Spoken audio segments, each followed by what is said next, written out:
జగిత్యాల జిల్లా కేంద్రంలోని ఇందిరా భవన్ లో ప్రభుత్వ విప్ ధర్మపురి ఎమ్మెల్యే అడ్లూరి లక్ష్మణ్ తో ఎమ్మెల్యే జీవన్ రెడ్డి మాట్లాడారు. రాష్ట్రంలో ఏకకాలంలో రైతులకు రుణమాఫీ నిర్ణయానికి హర్షం వ్యక్తం చేశారు. రాజీనామాపై సవాల్ విసిరిన హరీష్ రావు మాట నిలబెట్టుకుని రాజీనామాకు సిద్ధంగా ఉండాలని సూచించారు. కాంగ్రెస్ పార్టీ ఎప్పటికీ రైతుల పక్షపాతిగా ఉంటూ రైతుల తరపున పోరాడుతుందని తెలిపారు. అటువంటి కనుమరుగైపోయిన రాజకీయ పార్టీ గురించి మేము ఎందుకు మాట్లాడాలి, మేము ఎందుకు ఆలోచించాలి చెప్పండి. మేము ఎన్నికలు చేసిన వాగ్దానాలనే కాదు, ప్రజా అవసరాలు దృష్టిలో ఉంచుకొని అవి ఏమన్నా కానివ్వండి చెప్పండి, సమస్యల పరిష్కారానికి ఏదైతుందో పాటుపడడం జరుగుతుంది.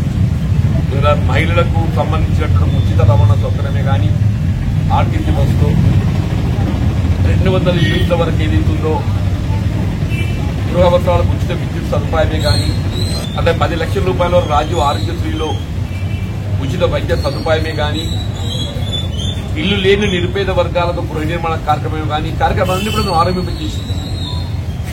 రుణమాఫీకి సంబంధించి కొంత మాకు ఆర్థిక వనరులు సమకూర్చడం లోపల కొంత జాప్యం.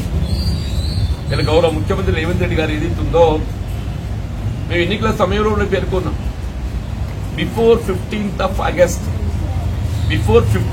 August ఏ పరిస్థితిలో పూర్తి స్థాయిలో రాష్ట్రంలో 2 లక్షల రూపాయలు రుణమాఫీ చేయడం జరుగుతుందని చెప్పని పేర్కొన్నాం.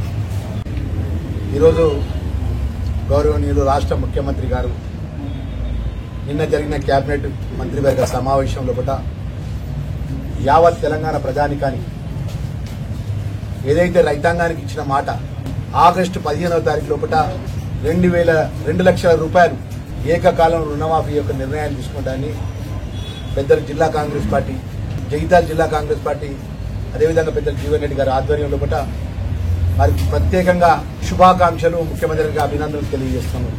జగిత్యాల జిల్లా రైతాంగం పక్షాన ఈరోజు ఏదైతే ఒక ముఖ్యమంత్రి హోదాలో పట్ల వారి ఇచ్చిన మాట 100% కేబినెట్ లో పెట్టి మంత్రివర్గం యొక్క ఏకగ్రీవ తీర్మానంతో నిర్ణయం తీసుకొని సుమారు 31,000 రూపాయలు రుణమాఫీ ఈ భారతదేశంలో ఏ రాష్ట్రంలో ఏ ముఖ్యమంత్రి తీసుకున్నటువంటి చారిత్రాత్మకమైన నిర్ణయం తీసుకున్నారు. వారు రైతు చల్లగుంటే రాజ్యం చల్లగుంటది. రైతు అండగా ఈ కాంగ్రెస్ పార్టీ గౌరవనీయులు రాష్ట్ర ముఖ్యమంత్రి పెద్ద రేవంత్ రెడ్డి గారి నేతృత్వంలో రైతుకు అండగా ఉండే విధంగా ఈ నిర్ణయం తీసుకోవడం జరిగింది.